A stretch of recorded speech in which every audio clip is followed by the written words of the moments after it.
ಬಹಳ ಒಳ್ಳೆ ಮಾತು ಹೇಳಿದ್ರು. ನಾನು ವೈರ್ ಪತ್ರಿಕೆ ನಡೆಸ್ತಾ ಇದ್ದೀನಿ, ಆದ್ರೆ ನಾನು ಯಾಕೆ ವಾರ್ತಾ ಭಾರತದ ಇನ್ನೊಂದು ಪತ್ರಿಕೆಗೆ ಸಪೋರ್ಟ್ ಮಾಡಕ್ಕೆ ಬರ್ತೀನಿ, ನಿಮ್ಗೇನು ಕಾಂಪಿಟೇಷನ್ ಇದೆಯಾ ಅಂತ ಅವ್ರು ಬಹಳ ಒಳ್ಳೆ ಮಾತಾಡೋದು. ಇದು ಕಾಂಪಿಟೇಷನ್ ಅಲ್ಲ.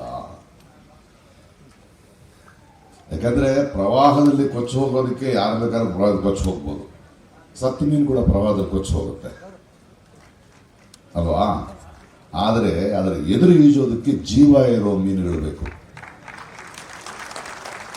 ಆ ಥರದ ಜೀವ ಇರೋ ಮೀನುಗಳು ವಯರ್ ಇರ್ಬೋದು, ಜುಬೇರ್ ಇರ್ಬೋದು, ರವೀಶ್ ಕುಮಾರ್ ಇರ್ಬೋದು, ಈ ದಿನ ಇರ್ಬೋದು, ಇವತ್ತು ವಾರ್ತಾ ಭಾರತಿ ಇರ್ಬೋದು, ಅಥವಾ ನನ್ನಂಥವ್ರು ಇರ್ಬೋದು. ಬಹಳ ಮುಖ್ಯ ಇದು. ಯಾಕಂದ್ರೆ ಹೇಳ್ತಾರೆ, ಈ ಜೀವನ ಅನ್ನೋದು ಒಂಥರ ಸೈಕಲ್ ಓಡಿಸೋ ಹಾಗೆ ಬ್ಯಾಲೆನ್ಸ್ನಲ್ಲಿ ಇರಬೇಕು ಅಂತ. ಬ್ಯಾಲೆನ್ಸ್ನಲ್ಲಿ ಇರಬೇಕಾದ್ರೆ ನಿಧಾನವಾದರೂ ಓಡಿಸ್ತಿರ್ಬೇಕು. ಅಂದರೆ ನಿರಂತರವಾಗಿ ಪ್ರಶ್ನೆ ಕೇಳ್ತಾ ಇರಬೇಕು, ನಾವು ಬದುಕಿದೀವಿ ಅಂತ ಹೇಳ್ತಾ ಇರಬೇಕು. ಯಾಕಂದ್ರೆ ಈ ಥರದ ಅರಾಜಕತೆ ಮತ್ತು ಸರ್ವಾಧಿಕಾರ ಏನಿದೆ, ಅವ್ರು ಹೇಗೆ ಉಳ್ಕೊಳ್ತಾರೆ ಅಂದ್ರೆ ನಮ್ಮೆಲ್ಲರ ಭಯನೇ ಅವ್ರ ಬಲ. ನಾವು ಹೆದರ್ತಿದ್ರೆ ಅವ್ರು ಹೆದರ್ತಾರೆ. ಅವರ ಹೆದರಿಕೆಯ ಕ್ಷಣಗಳೇ ಇವತ್ತು ಒಂದು ಪೊಲೀಸ್ ಡಿಪಾರ್ಟ್ಮೆಂಟ್ ಇರ್ಬೋದು, ನಮ್ಮ ಎಲೆಕ್ಷನ್ ಆಯೋಗ ಇರ್ಬೋದು, ಅಥವಾ ನಮ್ಮ ಕೋರ್ಟ್ಗಳಿರ್ಬೋದು, ಅಥವಾ ಪತ್ರಿಕೆಗಳಿರೋದನ್ನ ಕೊಂಡ್ಕೊಂಡು ಕೈ ತಿರುಚೋದು, ಕತ್ ಹೀಸ್ಕೋದು, ಸದ್ದುಗಳನ್ನು ಅಡಗಿಸೋದು, ತಮ್ಮ ಬೆಳೆಕಾಳು ಬೇಯಿಸ್ಕೊಳ್ಳೋದು. ಮೊನ್ನೆ ನಾನು ಉಮರ್ ಖಾಲಿದ್ ಮತ್ತು ಗೆಳೆಯರು ಇನ್ನೂ ಜೈಲಿನಲ್ಲಿರೋದ್ರ ಬಗ್ಗೆ ಹೋಗಿ ಮಾತಾಡ್ತಾ ಇದ್ದೆ. ಅಲ್ಲೆಲ್ಲರೂ ಮಾತಾಡ್ತಾ ಇದ್ರು, ಅಲ್ಲ ಈ ದೇಶದಲ್ಲಿ ಕೋರ್ಟ್ಗಳು ಸರಿಯಾಗಿ ಮಾತಾಡ್ತಾ ಇಲ್ಲ, ಇನ್ನೂ ಬೇಲ್ ಸಿಗ್ತಾ ಇಲ್ಲ, ಅವ್ರಿಗೆ ಮನಸ್ಸಾಕ್ಷಿ ಇಲ್ವಾ, ಜನಕ್ಕೆ ಮನಸ್ಸಾಕ್ಷಿ ಇಲ್ವಾ ಅಂತ. ಇಲ್ಲ, ಮನಸ್ಸಾಕ್ಷಿ. ಒಂದು ಕಾಲದಲ್ಲಿ ಭಾರತದಲ್ಲಿ ನಮಗೆ ಸ್ವತಂತ್ರ ಬಂದ ನಂತರ ಪೊಲೀಸ್ ಸ್ಟೇಷನ್ ಅಂತ ನಾವು ಹೆದರ್ತಿದ್ವಿ. ಯಾಕಂದರೆ ಎಲ್ಲ ರಾಜಕೀಯ ಪಕ್ಷಗಳು ಗೂಂಡಾಗಳನ್ನು ಬೆಳೆಸಿ ಪೊಲೀಸ್ ಡಿಪಾರ್ಟ್ಮೆಂಟ್ನ ಒಂದು ಅವ್ರ ಕೈಗೆ ಇಟ್ಕೊಂಡು ಸಾಮಾನ್ಯ ಜನ ಕೂಡ ಪೊಲೀಸ್ ಸ್ಟೇಷನ್ಗೆ ಹೋಗಿ ಹೆದರ್ತಿದ್ರು. ಆದರೆ ಯಾರೇ ನಮ್ಮ ಮೇಲೆ ಅನ್ಯಾಯ ಎಸಗಿದ್ರು ನಾವು ಕೋರ್ಟ್ನಲ್ಲಿ ನೋಡ್ಕೊಳ್ತೀವಿ ಅಂತ ಹೇಳ್ತಿದ್ವಿ. ಯಾಕಂದರೆ ಒಂದು ನಂಬಿಕೆ ಇತ್ತು, ಒಂದು ಹೋಪ್ ಇತ್ತು ಕೋರ್ಟ್ ಅಂದರೆ. ಇವತ್ತದಿಲ್ಲ. ಕೋರ್ಟ್ನಲ್ಲಿ ನೋಡ್ಕೊಳಕ್ ಆಗಲ್ಲ ನೀವು, ಯಾಕಂದ್ರೆ ಅವರೇ ಬಂದು ಕೂತಿದ್ದಾರೆ. ಇದೆಲ್ಲದರ ಹಿಂದೆ ಒಂದು ತಿಳ್ಕೊಳ್ತಾ ಇದ್ರೆ ನೀವು ಬಿಜೆಪಿಯನ್ನ ಮಹಾಪ್ರಭು ನರೇಂದ್ರ ಮೋದಿ ಜೊತೆ ಜಗಳ ಆಡ್ತಾ ಇದ್ದೀರಿ. ಒಂದೇ ಒಂದು ಪಂಚತಂತ್ರದ ಕಥೆ ಹೇಳಿ ನಾನು ಮಾತು ಮುಗಿಸ್ತೀನಿ. ಭಾರತ ದೇಶ ಒಂದು ಕೊಳ ಆದರೆ ಇದನ್ನ ಕಾಡ್ತಾ ಇರೋದು ಒಂದು ಬ್ರಹ್ಮ ರಾಕ್ಷಸ. ಅವನು ಕೊಳದ ಒಳಗಡೆ ಇದ್ದಾನೆ. ಕೊಳದ ಮೇಲೆ ಒಂದು ಕಮಲ ಅರಳಿದೆ, ಬಿಜೆಪಿ. ನೀವು ಈ ಕಮಲದ ಜೊತೆ ಫೈಟ್ ಮಾಡ್ತಾ ಇದ್ದೀವಿ. ನೀವು ಫೈಟ್ ಮಾಡಬೇಕಾಗೋದು ಈ ಕಮಲದ ಜೊತೆ ಅಲ್ಲ, ಅದರ ಬೇರಿನ ಶಕ್ತಿ ಆಳದಲ್ಲಿರೋ RSS.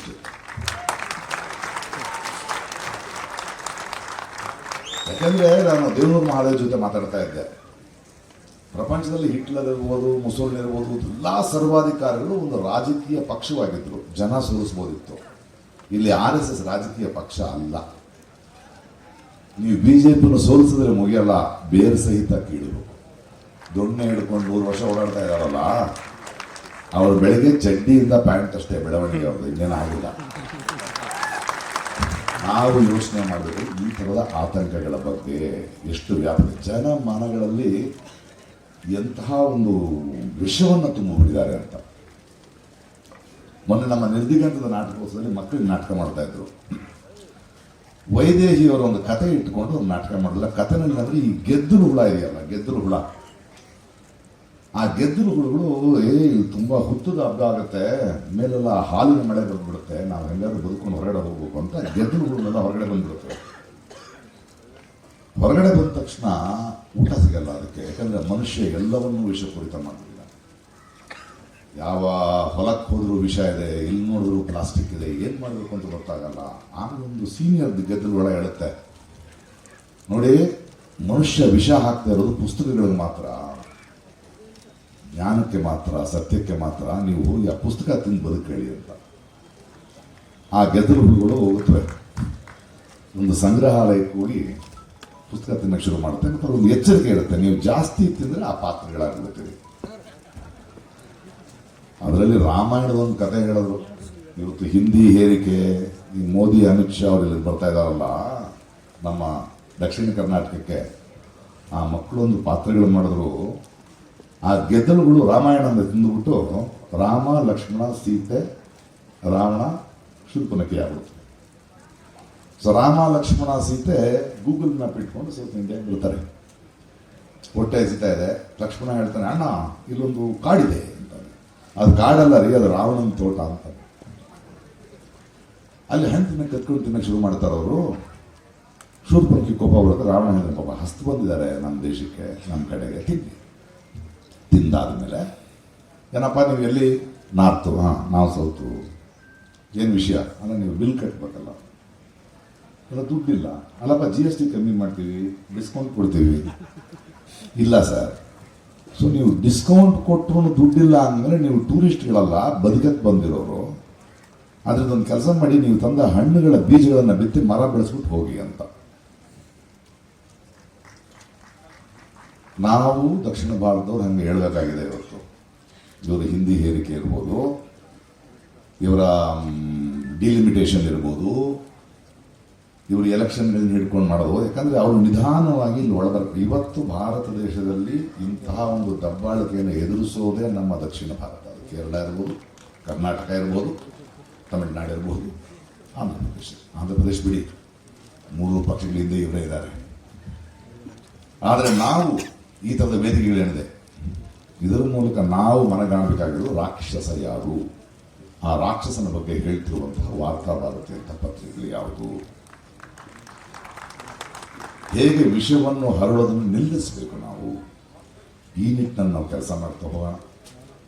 ಲಂಕೇಶು ಪತ್ರಿಕೆ ಆರಂಭಿಸಿದಾಗ ನಾನು ಅವ್ರ ಜೊತೆ ಇದ್ದೆ. ಅಂದರೆ ಆಗ ಆರಂಭಿಸಿದ್ರು, ನಾವು ತುಂಬ ಯೌವನದಲ್ಲಿ ಲಂಕೇಶ್ ಜೊತೆ ಕೂತಿರ್ತಿದ್ವಿ. ಅವ್ರದ್ದು ಮತ್ತು ತೇಜಸ್ವಿಯ ಪತ್ರ ವ್ಯವಹಾರನೇ ಚೆನ್ನಾಗಿರೋದು. ಅಂದರೆ ಪತ್ರಿಕೆ ನಡೆಸೋದು ಕಷ್ಟ ಆಗ್ತದೆ, ಒಂದು 150 ರೂಪಾಯಿ ಕೊಡ್ತೀನಿ, ಒಂದು ಅಂಕಣ ಬರೀ. ಆಗ ಮೇಷ್ಟ್ರು ಒಂದು ಮಾತು ಹೇಳಿದ್ರು, ಪತ್ರಿಕೆ ಹೇಗಿರಬೇಕು, ಒಬ್ಬ ಕಲಾವಿದ ಹೇಗಿರಬೇಕು, ಒಬ್ಬ ಪ್ರಜೆ ಹೇಗಿರಬೇಕು. ಪತ್ರಿಕೆ, ಮಾಧ್ಯಮ, ಕಲಾವಿದ, ಜನ ನಿರಂತರವಾದ ವಿರೋಧ ಪಕ್ಷವಾಗಿರಬೇಕು.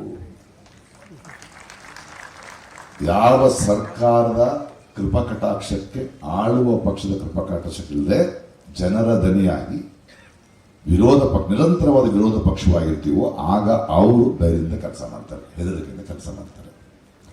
ವಾರ್ತಾ ಭಾರತಿಗೆ ಶುಭಾಶಯಗಳನ್ನು ಹೇಳ್ತಾ, ವಾರ್ತಾ ಭಾರತಿ ಮಾಡಬೇಕಾದ ಕೆಲಸ ಏನು ಅಂದರೆ, ಜನರಿಗೆ ಇವತ್ತಿನ ಭಾರತದಲ್ಲಿ ರಾಜಕಾರಣ ಮಾಡಬೇಕಾದವರು ಯಾರು ಅಂತ ಹೇಳೋದು. ನನ್ನ ಪ್ರಕಾರ ರಾಜಕಾರಣ ಮಾಡಬೇಕಾದವರು ನಾವು ಜನ. ಗೆದ್ದವರು ಕೆಲಸ ಮಾಡಬೇಕಷ್ಟೇ ಅಲ್ವಾ? ನಮ್ಮ ಪ್ರತಿನಿಧಿಗಳವರು, ನಾವು ಗೆಲ್ಲಿಸೋದು. ಗೆದ್ದ ಮೇಲೆ ನಮ್ಮ ಟ್ಯಾಕ್ಸು ನಮ್ಮ ದೇಶ. ನೀವು ಕೆಲಸ ಮಾಡಬೇಕಷ್ಟೇ, ಸೇವೆ ಮಾಡೋದಕ್ಕೆ ಭಿಕ್ಷೆ ಪಡಕ್ಕೆ ಬಂದಿಲ್ಲ. ನೀವು 5 ವರ್ಷಕ್ಕೊಂದ್ಸಲ ಓಟ್ ಕೇಳಕ್ಕೆ ಬರೋರು ನೀವು, ನಾವಲ್ಲ. ನೀವು 5 ವರ್ಷಕ್ಕೊಂದ್ಸಲ, ನಾವು ನಿರಂತರ ಇಲ್ಲಿ. ನಮ್ಮ ದೇಶ ಇದು. ಇನ್ನು ಮೇಲೆ ಪ್ರಜೆಗಳು ರಾಜಕಾರಣ ಮಾಡಬೇಕು, ರಾಜಕಾರಣಿಗಳು ಕೆಲಸ ಮಾಡಬೇಕು. ಚೇಂಜ್ ಮಾಡಬೇಡಿ. ರಾಜಕಾರಣಿಗಳು ರಾಜಕಾರಣ ಮಾಡ್ತಾರೆ, ಜನರು ಕೆಲಸ ಮಾಡ್ತಾರೆ ಅಂತ. ಈ ಧ್ವನಿಯನ್ನು, ಈ ಆಶಯವನ್ನು, ಈ ಸತ್ಯವನ್ನು ವಾರ್ತಾ ಭಾರತಿ ಮೇಲೆ ನಂಬಿಕೆ ಇದೆ ನನಗೆ. ಅದು ಎತ್ತಿ ಹಿಡೀರಿ. ಮತ್ತು ವಾರ್ತಾ ಭಾರತಿ ಇನ್ನೊಂದು ದೊಡ್ಡ ಜವಾಬ್ದಾರಿ, ನಾನು ಈ ದಿನ ಆ ಪತ್ರಿಕೆಗೆ ಬಂದಾಗಲೂ ಹೇಳಿದೆ, ಕಲ್ಯಾಣ ಕರ್ನಾಟಕ, ಹೈದರಾಬಾದ್ ಕರ್ನಾಟಕ, ಹುಬ್ಬಳ್ಳಿ ಕರ್ನಾಟಕ ಒಂದು ಭಾಗ ಅಂತ ಅನಿಸ್ತಿಲ್ಲ. ಬೆಂಗಳೂರು ಕೇಂದ್ರಿತ, ದಕ್ಷಿಣ ಕನ್ನಡ ಕೇಂದ್ರಿತವಾಗಿದೆ ದೇಶ. ಉತ್ತರ ಕರ್ನಾಟಕವು, ನಮ್ಮ ಕಲ್ಯಾಣ ಕರ್ನಾಟಕವು ಕರ್ನಾಟಕದ ಒಂದು ಭಾಗ. ಬಹಳಷ್ಟು ಒತ್ತಡಗಳಿವೆ, ಸಾಕಷ್ಟು ಡೆವಲಪ್ಮೆಂಟ್ಗಳಾಗಿಲ್ಲ. ಕಲ್ಯಾಣ ಕರ್ನಾಟಕದ ಆವೃತ್ತಿ ಆಗೋದಷ್ಟೇ ಅಲ್ಲ, ನಮ್ಮ ವಾರ್ತಾ ಭಾರತಿ ಕಲ್ಯಾಣ ಕರ್ನಾಟಕದ ಧ್ವನಿಯಾಗಿ ಸರ್ಕಾರಗಳನ್ನು, ಕೇಂದ್ರ ಸರ್ಕಾರಗಳನ್ನು ಗಳಿಂದ ಕೆಲಸ ಮಾಡಿಸುವ ಒಂದು ದೊಡ್ಡ ಶಕ್ತಿಯಾಗಲಿ ಅಂತ ಹೇಳ್ತಾ, ಒಳ್ಳೆಯದಾಗಲಿ. Thank you.